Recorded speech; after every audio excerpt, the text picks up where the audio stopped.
అందరికీ నమస్కారం. This is Harnath, chartered accountant 7/1 Arundelpet, Guntur. Friends, కొంతమంది మిత్రులు సీనియర్సు ఈ ఫారెన్ రెమిటెన్సెస్లో ట్యాక్స్ ఇంపాక్ట్ గురించి డౌట్స్ అడుగుతున్నారు. దానికి సంబంధించిన వీడియో ఒకటి చేద్దాం అనిపించి చేస్తున్నాను. ఎలాబరేటివ్గా అయితే కనుక చేయను, కొన్ని క్రిస్పీ పాయింట్స్ మాత్రమే నేను కవర్ చేస్తాను. మరిన్ని వివరాల కోసం మీరు ఖచ్చితంగా మీ ఆడిటర్ని లేదా ట్యాక్స్ ప్రొఫెషనల్ని, చార్టర్డ్ అకౌంటెంట్ని సంప్రదించి మాత్రమే నిర్ణయం తీసుకోవాలి.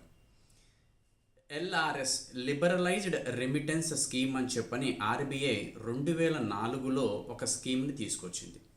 ఆ స్కీమ్ ప్రకారంగా ఎవరైనా ఫారెన్ రెమిటెన్స్, అది ఇన్వెస్ట్మెంట్ పర్పస్ అవ్వచ్చు, ఎక్స్పెండిచర్ పర్పస్ అవ్వచ్చు, ఒక టూర్ ప్యాకేజ్ అవ్వచ్చు, మెడికల్ ట్రీట్మెంట్ అవ్వచ్చు, ఆర్ అదర్ పర్మిషబుల్ రీజన్స్ వలన కనుక ఇండియా నుంచి కనుక అమౌంట్ని కనుక అబ్రాడ్కి పంపిస్తుంటే సో వాటిని LRS లిబరలైజ్డ్ రెమిటెన్స్ స్కీమ్ కింద కవర్ అవుతుంది. సో వాటిని మానిటర్ చేయాలని చెప్పిన ఉద్దేశంతో TCS అని చెప్పిన ఒక కాన్సెప్ట్ని కూడా తీసుకొని వచ్చారు. ఈ కాన్సెప్ట్ మరి ఈ మధ్య ఎందుకు బజ్ అవుతుంది, ఎందుకు కన్ఫ్యూజన్ అవుతుందంటే, లాస్ట్ ఇయర్ బడ్జెట్ 2023 బడ్జెట్లో అక్టోబర్ 1, 2023 తర్వాత రెమిటెన్సెస్ చేసిన వాటికి చేంజెస్ అనేవి తీసుకొచ్చి భారీగా, అంటే 5% నుంచి 20% వరకు TCS అని చెప్పిన కాన్సెప్ట్ని ఇంట్రడ్యూస్ చేశారు. సో ఏమని చెప్పారంటే, ఎందుకు ఎంత ట్యాక్స్ రేట్ పెంచుతున్నారంటే, ఈ హైలీ వెల్దీ పర్సన్స్, ఇండివిజువల్స్ ఎవరైతే ఉన్నారో వాళ్ళ హ్యూజ్ అమౌంట్ ఆఫ్ ఫారెన్ రెమిటెన్సెస్ని ట్రాక్ చేయడం కోసమే ఇది తీసుకొచ్చాము అని చెప్పని అప్పుడు చెప్పారు. సో నేను గతంలో ఉన్న ట్యాక్స్ రేట్స్ గురించి ఏం చెప్పను, 1/10/2023 తర్వాత రెమిటెన్సెస్ ఏవైతే ఉన్నాయో వాటి గురించి మాత్రమే నేను చెప్తాను. ఇప్పుడు సెక్షన్ 206 సబ్సెక్షన్ 1 క్యాపిటల్ G ప్రకారంగా TCS అనేది కలెక్ట్ చేస్తారు. దేనికి సంబంధించింది అంటే, ఈ ఫారెన్ రెమిటెన్సెస్ కనుక ఏదైనా చేస్తే, అసలు మన ఇండియా నుంచి మన ఫారెన్కి డబ్బులు ఎందుకు పంపిస్తుంటామంటే రకరకాల రీజన్ నెంబర్ 1, మనం ఏదన్నా టూర్ కనుక వెళ్తే కనుక, అది అమెరికా అవ్వచ్చు, లేదా ఆస్ట్రేలియా అవ్వచ్చు, కెనడా అవ్వచ్చు, టూర్ కనుక వెళ్తే కనుక మనం టూరిస్ట్కి కనుక మనం ఏమన్నా పే చేసే టూర్ ప్యాకేజెస్ అంటాం, అప్పుడు పే చేయొచ్చు. లేదంటే కనుక షాపింగ్, ఫారెన్ వెబ్సైట్స్ నుంచి ఏదైనా షాపింగ్ ఏదైనా చేసినా పేమెంట్స్ ఇవ్వచ్చు. లేదా ఫారెన్లో అసెట్స్ ఏదైనా పర్చేజ్ చేస్తే కనుక అప్పుడు కూడా మనం ఫారెన్ కరెన్సీలో పేమెంట్స్ ఇవ్వాల్సి వస్తుంది. ఆర్ అక్కడ మన బంధువులు ఎవరైనా ఉంటే, అది పిల్లలు అవ్వచ్చు, లేదంటే బంధువులు అవ్వచ్చు, వాళ్ళకి లోన్ ఇవ్వడం కోసం అవ్వచ్చు, లేదంటే మన పిల్లలకే మనం గిఫ్ట్ ఇవ్వచ్చు, లేదంటే పిల్లలకి అమౌంట్ ట్రాన్స్ఫర్ చేయడం కోసం అవ్వచ్చు, ఆర్ అక్కడ ఏదైనా మనం షేర్స్ కానీ అట్లాంటి ఏదైనా పర్చేజ్ చేయడం కోసం అవ్వచ్చు. లేదంటే కనుక ఫారెన్ బ్యాంక్ అకౌంట్, ఏమి కాదండి, నేనే ఒక NRIని లేదా ఒక రెసిడెంట్ని, నాకు అక్కడ అకౌంట్ ఉంది, NRE అకౌంట్ ఉంది, నేను అకౌంట్కి ట్రాన్స్ఫర్, ఇలా రకరకాల సందర్భాలలో, రకరకాల ఇన్స్టెన్సెస్లో మనం ఫారెన్కి అమౌంట్ అనేది రెమిటెన్సెస్ అనేది చేస్తుంటాం. ఇలాంటప్పుడు ఈ ఆథరైజ్డ్ డీలర్ ఎవరైతే ఉన్నారో, అంటే వాళ్ళ ద్వారానే మనం రెమిటెన్సెస్ అనేది చేస్తాం. అది బ్యాంక్ అవ్వచ్చు, లేదంటే కనుక కొన్ని ప్రైవేట్ ఏజెన్సీస్ అవ్వచ్చు, వాళ్ళ ద్వారా మనం అమౌంట్ అనేది రెమిటెన్స్ చేస్తాం. ఎవరైతే ఈ ఆథరైజ్డ్ డీలర్ ఉంటారో, ఈ అమౌంట్ని మన దగ్గర కలెక్ట్ చేసి రెమిటెన్స్ చేసేటప్పుడు మన దగ్గర అమౌంట్ కాకుండా TCS అని చెప్పనేది, ట్యాక్స్ కలెక్టెడ్ ఎట్ సోర్స్ అని చెప్పని అంటారు. సో వాళ్ళ దగ్గర నుంచి కొంత అమౌంట్ ట్యాక్స్ను కూడా కలెక్షన్ అయితే కనుక చెయ్యాలి అని చెప్పని మనకి ఇన్కమ్ ట్యాక్స్ యాక్ట్ చెప్తుంది. మరి ఎంత అమౌంట్ ట్యాక్స్ కలెక్ట్ చేయాలి అని చెప్పన్న పాయింట్కి వచ్చేప్పటికి నేను కేవలం 1/10/2023 తర్వాత ఉన్న రూల్స్ మాత్రమే చెప్తాను. ఏమిటంటే అది మనం అక్కడ ఒక ఎడ్యుకేషన్ కోసం, అంటే అక్కడ మన పిల్లలు ఎవరైనా ఉంటే కనుక, మీ పిల్లల ఎడ్యుకేషన్ కోసం కనుక పంపిస్తుంటే, మరలా ఇందులో అది అమౌంట్ మీరు లోన్ తీసుకొని పంపిస్తున్నారా, లేదంటే కనుక మీ ఓన్ ఫండ్స్నే మీరు అక్కడ ఎడ్యుకేషన్ పర్పస్ కోసం పంపిస్తున్నారా అనేది డిపెండ్ అయి ఉంటుంది. మీరు కనుక అది లోన్ తీసుకొని కనుక పంపిస్తుంటే 7 లక్షల రూపాయల వరకు మీకు ఏ రకమైన TCS ఉండదు. కానీ 7 లక్షల రూపాయలు దాటితే గనక ఆ ఎక్సెస్ అమౌంట్ మీద 0.5% TCS అనేది ఈ ఆథరైజ్డ్ డీలర్ ఆర్ బ్యాంకర్ అనేది మీ దగ్గర నుంచి కలెక్ట్ చేస్తారు, లోన్ తీసుకొని పంపిస్తుంటే, అది ఎడ్యుకేషన్ కోసం. అదే ఎడ్యుకేషన్ పర్పస్కే లోన్ కాదు, ఓన్ అమౌంట్నే పంపిస్తున్నా, ఆర్ మెడికల్ ట్రీట్మెంట్ కోసం పంపిస్తుంటే 7 లక్షల వరకు అయితే కనుక మీకు ఏ రకమైన TCS ఉండదు. 7 లక్షలు దాటితే మాత్రం 5% వీళ్ళు TCS అనేది కలెక్ట్ చేస్తారు. ఇన్ కేస్ అదే మీరు ఫారెన్ టూర్ ప్యాకేజ్ కనుక మీరు పేమెంట్ ఇస్తుంటే, ఒక ఫారెన్ టూరిస్ట్ కనుక మీరు పేమెంట్ ఇస్తుంటే కనుక 7 లక్షల వరకు అయితే కనుక 5% ఉంటుంది. 7 లక్షలు దాటిన అమౌంట్ మీద అయితే కనుక 20%. ఇక్కడ బేసిక్ ఎగ్జామ్షన్ లిమిట్ లేదు. ఇందాక 2 కేసెస్లో 7 లక్షల వరకు ఎగ్జామ్షన్ లిమిట్ ఉంది, కానీ ఇక్కడ బేసిక్ ఎగ్జామ్షన్ లిమిట్ అయితే కనుక లేదు. అప్ టు 7 lakhs వరకు 5%, అబౌట్ 7 lakhsకి అయితే 20% కలెక్ట్ చేస్తారు.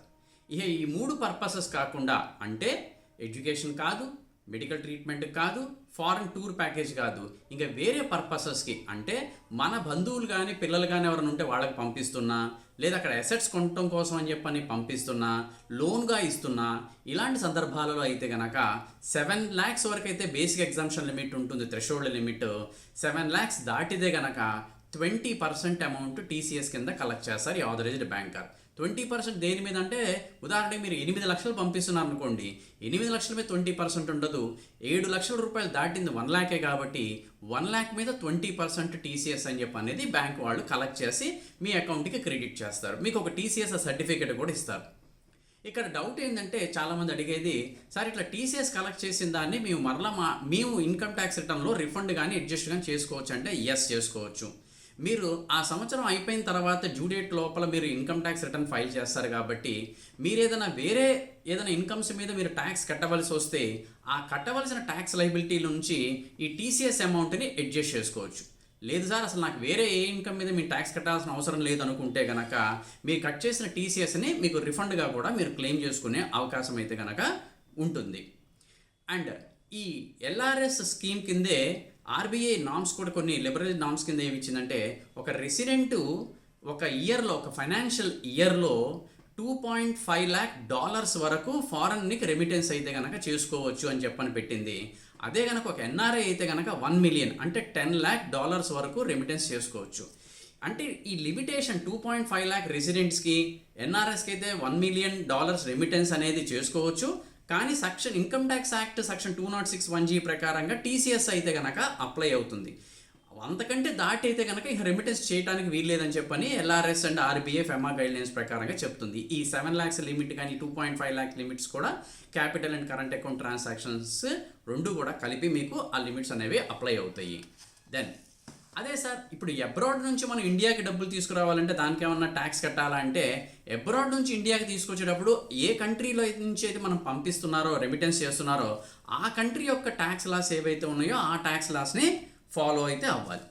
అండ్ ఇక్కడ ఇంకొక విషయం ఏంటంటే, కొన్ని సందర్భాలలో ఒక నాన్ రెసిడెంట్కి కానీ ఇక్కడ ఒక ప్రాపర్టీస్ ఏదైనా ఉంటే, అంటే ఒక ఉదాహరణకు అమెరికాలో వెళ్ళి సెటిల్ అయిపోయాడు, ఇక్కడ ఆయనకి ప్రాపర్టీ ఉంది. ఈ ప్రాపర్టీని అమ్మితే వచ్చిన డబ్బుల్ని కానీ, లేదంటే ఆ వచ్చిన ఇన్కమ్స్ని కానీ అక్కడ ఫారెన్కి రెమిట్ చేయాలంటే కొన్ని సందర్భాలలో form 15CA and form 15CB అని చెప్పనేది కూడా ఇవ్వాల్సి వస్తుంది. బట్ కొన్ని సందర్భాల్లో దాదాపు 33 సిచ్యుయేషన్స్లో అయితే కనుక CA CB అవసరం లేదని చెప్పనేది కూడా మన గైడ్లైన్స్ అయితే ఉన్నాయి.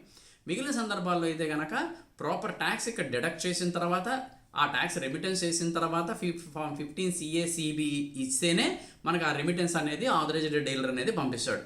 కొన్ని సందర్భాల్లో ఓన్లీ CA కావాలి, కొన్ని సందర్భాల్లో బోత్ CA అండ్ CB కావాలి, మళ్ళీ CBA కూడా part A, part B, part C, part D అని limitation 5 lakhs, less than 5 lakhs, more than 5 lakhs, ఇలా చాలా రకాల కండిషన్స్ అయితే కనుక ఉన్నాయి. సో ఈ సబ్జెక్ట్ అయితే కనుక చాలా పెద్ద సబ్జెక్టు. కాబట్టి ఎవరైనా మీరు ఫారెన్కి రెమిటెన్స్ డబ్బులు పంపించాలి అనుకుంటే ఎలా పడితే అలా కాదు. NRO అకౌంట్ నుంచి NRE అకౌంట్కి ఎలా పంపించుకోవాలి, NRIకి ఇక్కడ అసలు ఏ రకమైన అసెట్స్ ఉండొచ్చు, ఏ రకమైన ఇన్కమ్స్ ఉండొచ్చు, SBI అకౌంట్స్ హోల్డ్ చేయొచ్చా లేదా, ఇలా చాలా రకాల ఇష్యూస్ ఉన్నాయి. కాబట్టి ఎవరైతే నాన్ రెసిడెంట్స్ ఉన్నారో, లేదా ఎవరైతే రెసిడెంట్స్ ఫారెన్కి అమౌంట్ని రెమిటెన్స్ చేస్తున్నారో, అలా క్యాజువల్గా కాకుండా ఖచ్చితంగా చార్టర్డ్ అకౌంటెంట్ని లేదా ప్రొఫెషనల్ని సంప్రదించి ఆ ట్యాక్స్ కంప్లైన్సెస్ అన్ని చేసి దాని ప్రకారంగా రెమిటెన్స్ కనుక చేస్తే మీకు ఏ రకమైన ఇబ్బంది ఉండదు.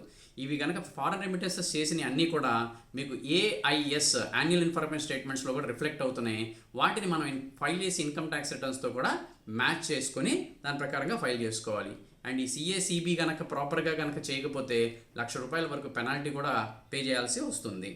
అండ్ దీనికి సంబంధించిన ట్యాక్స్ ప్లానింగ్ కావాలనుకుంటే ఇందాక చెప్పిన ఈ 7 lakhs లిమిట్ అనేది ఒక అకౌంట్ నుంచి ఒక ఫైనాన్షియల్ ఇయర్లో, మీరు కనుక ఈచ్ ఫైనాన్షియల్ ఇయర్లో 7 lakhs లోపల కనుక ప్లాన్ చేసుకుంటే మీకు ఏ రకమైన టీసీఎస్ ఉండదు. ఉదాహరణకి మీరు మీ అబ్బాయికి ఒక 10 లక్షలు పంపించాలనుకుంటే ఒక ఇయర్లో ఒక 6 లక్షలు పంపించుకోండి, ఇంకొక ఇయర్లో ఇంకో 4 లక్షలు పంపించుకుంటే కనుక మీకు ఏ రకమైన టీసీఎస్ లేకుండానే మీరు అమౌంట్ పంపించుకోవచ్చు. కోర్స్ ఇక్కడ గుర్తుంచుకోండి, ఈ పంపించే అమౌంట్ అన్నీ కూడా ఇక్కడ ట్యాక్స్ కట్టిన డబ్బులు అయ్యి ఉండాలి. ఇక్కడ ట్యాక్స్ ఎగ్గొట్టేసి ఇండియాలో మీరు ఫారెన్ రెమిటెన్స్ చేస్తారంటే అదొక మళ్ళీ ప్రమాదం జరుగుతుంది. సో మరిన్ని వివరాల కోసం మీరు ప్రొఫెషనల్ సంప్రదిస్తే కనుక ఆయన మరిన్ని వివరాలు మీకు తెలియజేస్తారు. Thank you very much for watching this video. ఇలాంటి ఇన్ఫర్మేషన్ కావాలనుకున్న వాళ్ళకి ఈ వీడియోని షేర్ చేయండి, మా ఛానల్ని సబ్స్క్రైబ్ చేయండి. సో మీరు ఎక్కువ లైక్స్ చేసి సబ్స్క్రైబ్ చేసి చేస్తుంటే కనుక ఇలాంటి మోటివేషన్ వచ్చి ఇంకా ఇలాంటి మరిన్ని వీడియోలు చేయాలని చెప్పని ఇంట్రెస్ట్ ఉంటుంది. Thank you very much. అందరికీ ధన్యవాదాలు. Harnath chartered accountant.